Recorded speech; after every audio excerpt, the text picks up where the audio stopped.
here's Twitchy Tim on stage, waving profusely in a very unsettling manner. Very unsettling. Men should not move this way. It's not the way we move. And the handshake is probably the most telling.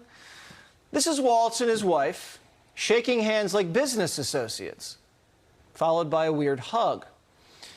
Now let's compare that to Walz's interaction with Kamala's husband, Doug. Interesting. What's going on here?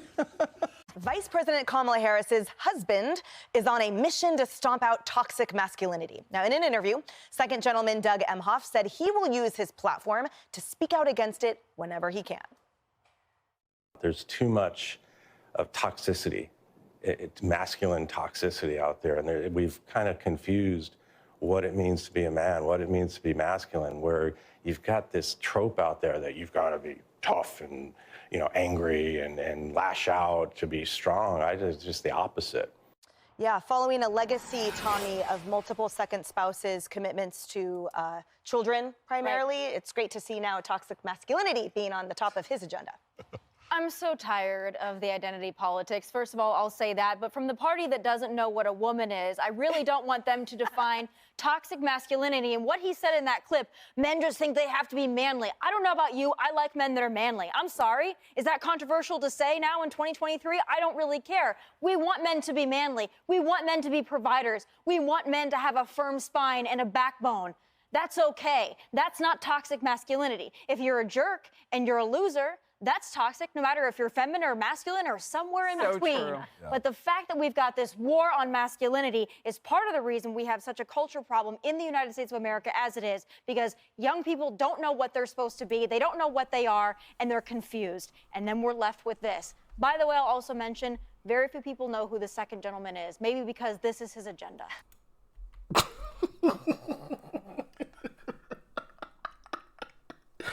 Oh, man, they are getting desperate. I've got some good news for you.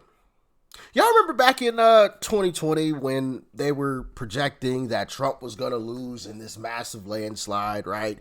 Biden's up +6. Trump's got absolutely no shot.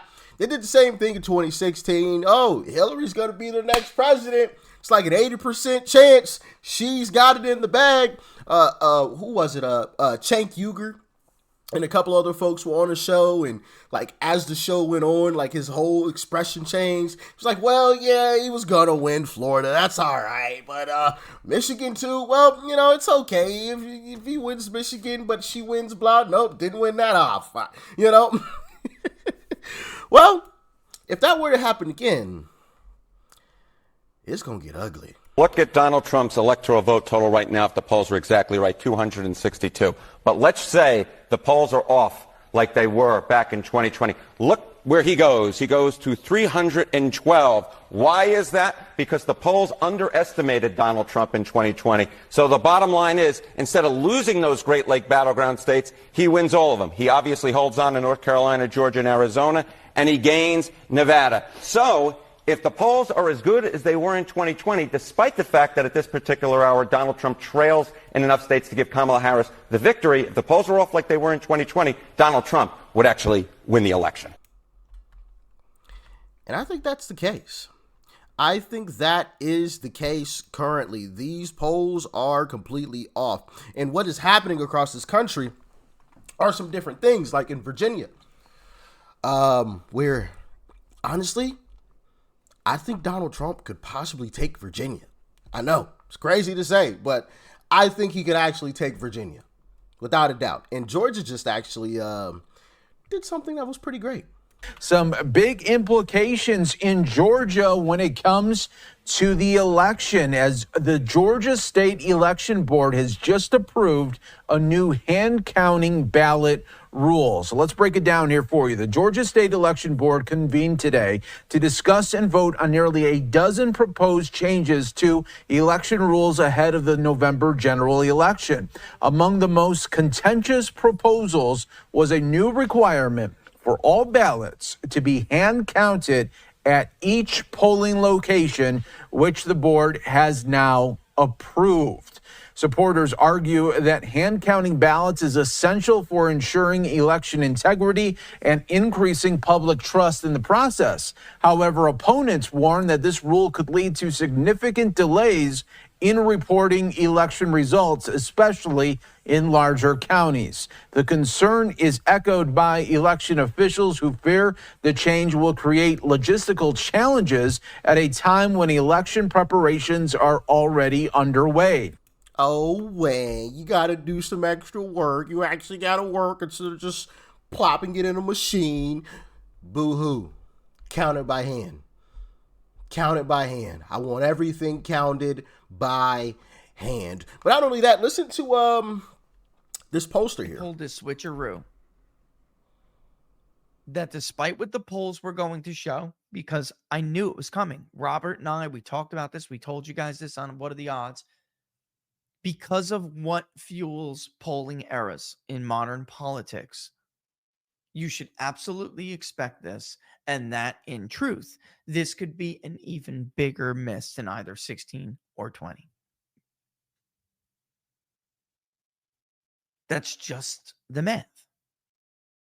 And I told you Kamala Harris is going to perform worse than Joe Biden in the Rust Belt with working class voters. Scranton Joe versus the Canadian Indian woman who was representing the state of California as a U.S. Senator. Oh, did I mention? Sorry, the Hindu Canadian Indian woman who was a U.S. Senator from California.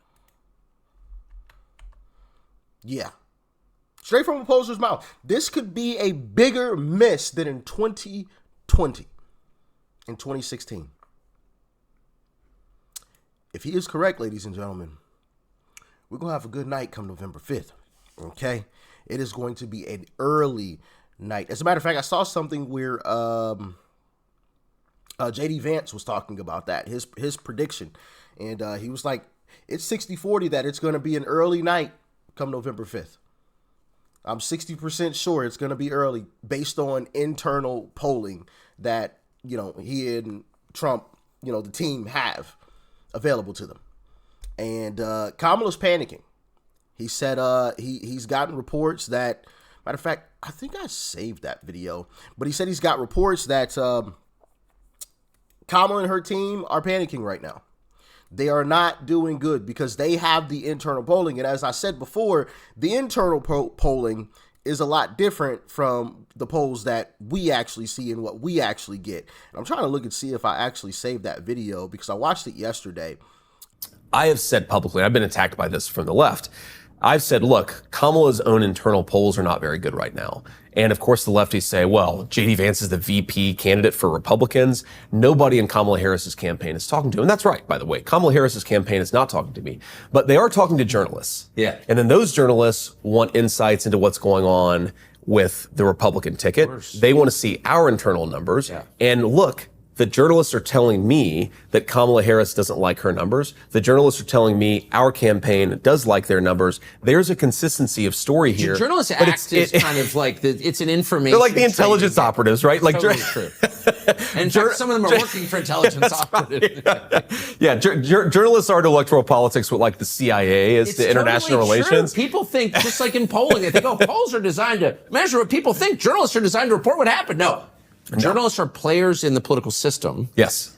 And they do not disclose that to their readers, and you see it up close. But it's interesting. They play the role of kind of like covert diplomats between the campaigns. Yes, they do. Yeah, and I'll tell you, I mean, in 2016, what the journalists were telling you was Hillary Clinton's campaign is confident, but then some of them, like Bill Clinton, were very not confident. Yeah. And in 2020, they were saying nobody really knows what's going on. And in 2024, they're saying Kamala Harris is feeling a little bit rough about her chances. Yes. The Trump people are feeling good about their chances. Look, I think we're in a good spot, but you can't take this stuff for granted, right? And by the way, I think this goes in both ways, right?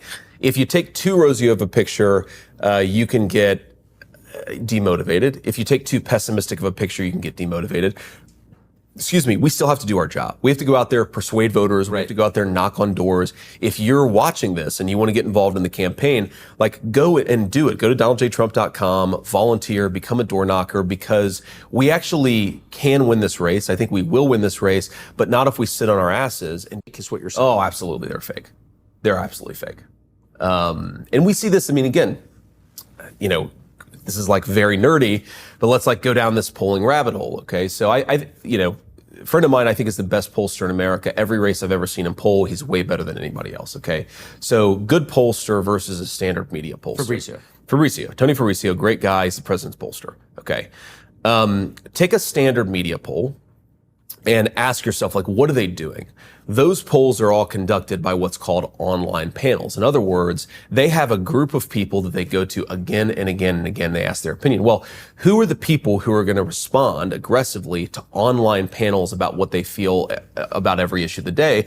A bunch of highly engaged, typically far left, typically people with professional degrees, people who are not representative of the American people at large, right? Meanwhile, most Americans are trying to pay their mortgage and trying to take care of their kids and trying to do all the things that are necessary to live a life in this country. And they're not answering the phone when a pollster picks up. So if you actually look at the good pollsters, they're telling you a radically different story because they're talking to a representative sample of the United States. And the fake media pollsters are talking to a very narrow slice of the United States. And again, they're trying to sell us a story.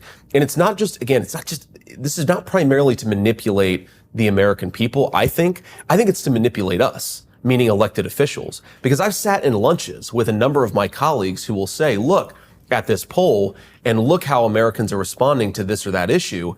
And then you realize that that exact same poll was wildly inaccurate 2 years ago. Why are you making your judgments about what the American people believe based on some poll? And oh, by the way, why don't you express some leadership? Why don't you just actually have a view and go to the American people and try to persuade them that your view is wise and then enact legislation in accordance with that wisdom, right? Like that's how real leadership should work. What's so deceptive, and I think what people don't realize, is that a lot of these polls are designed not to measure opinion, but to shape it. Yes.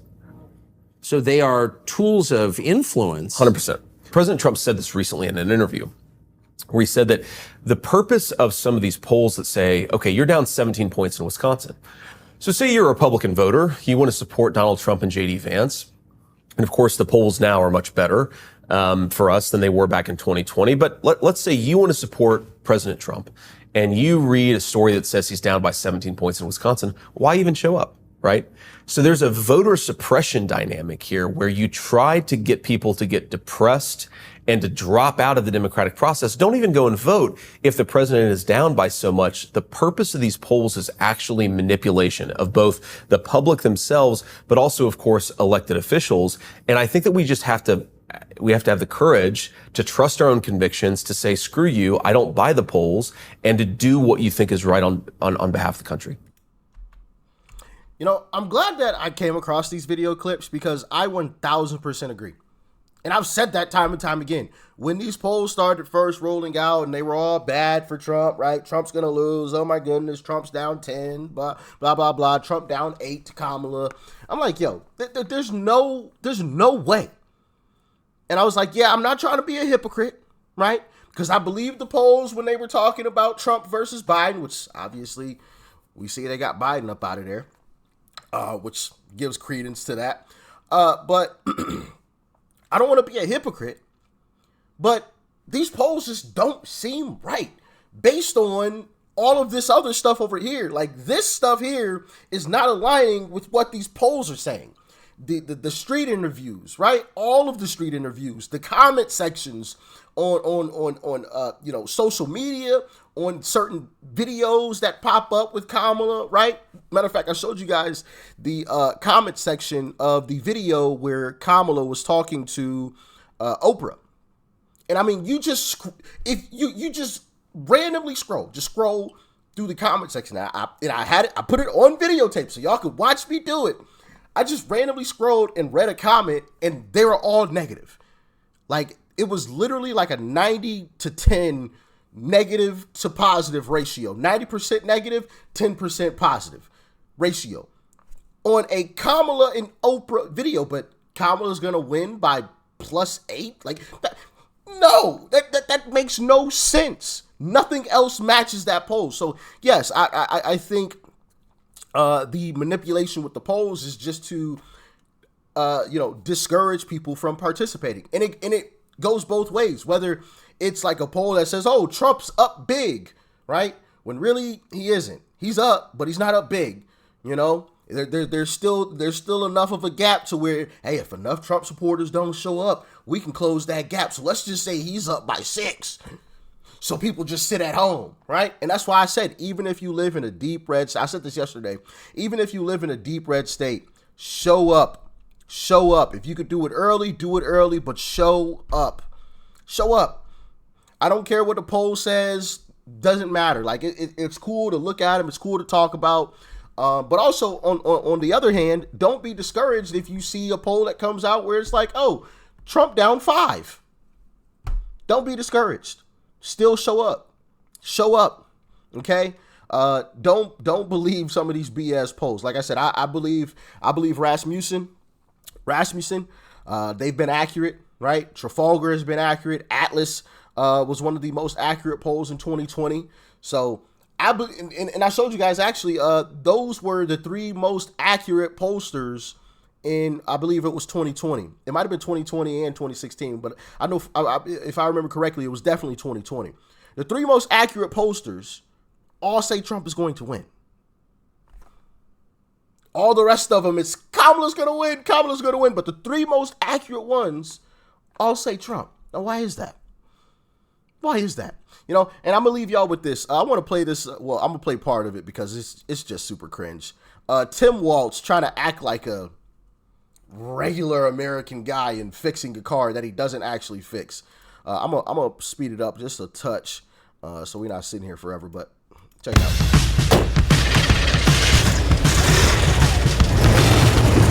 Hey everybody, Governor Walz here. My 79 International Harvester Scout and my 5-year-old Black Lab Boxer Scout.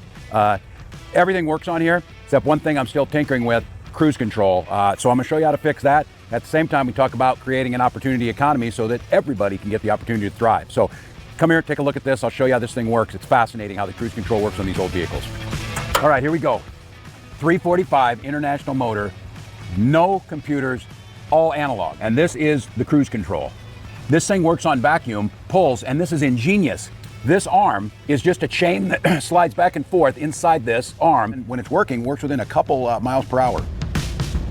If J.D. Vance, along with Donald Trump, get the opportunity, the folks getting the tax cuts are going to be the billionaires. They don't care about fixing the cruise control on a 79 International because they can buy whatever they want. Middle class. My pro tip of the day is silicone-based things around rubber, best thing. You get the wrong material on this stuff dry rots out, and this is like really hard to find. So make stuff last, invest in it, just like you hear this administration under President Harris. Investing in the middle class will make a strong America in the long run. Thanks for watching, everybody. If you need to fix the analog cruise control on your 79 International, this is the place to come. And if you want to know what investing in the middle class in a strong America looks like, follow the Harris Walz campaign for more. Smells like desperation to me. Like, you coming out with this corny video where you talk about fixing the cruise control that you don't actually fix. Yeah, exactly. And then also Kamala is trying to get another debate. She I just saw news that she just accepted a CNN debate now. Why do you want another debate? If you're so far ahead, right? If you're winning big, why do you want another debate? Kind of interesting how that is working. I'm confused. That smells like desperation to me. But as always, y'all let me know your thoughts, your opinions. Let's keep the pedal to the metal. Who said that earlier? Oh, J.D. Vance. Like J.D. Vance said, go to Trump's website, go to TPUSA, Scott Pressler, get involved. We need door knockers, right? We need phone callers. We need people to, make phone calls. There's 1,000,001 different ways to get involved. If you want to register people, get in contact with somebody like Scott Pressler, all right? Let's win this thing. Let's win this thing. Hey, the finish line is in sight. Let's finish strong. Stay safe out there. Peace and love. I'm out.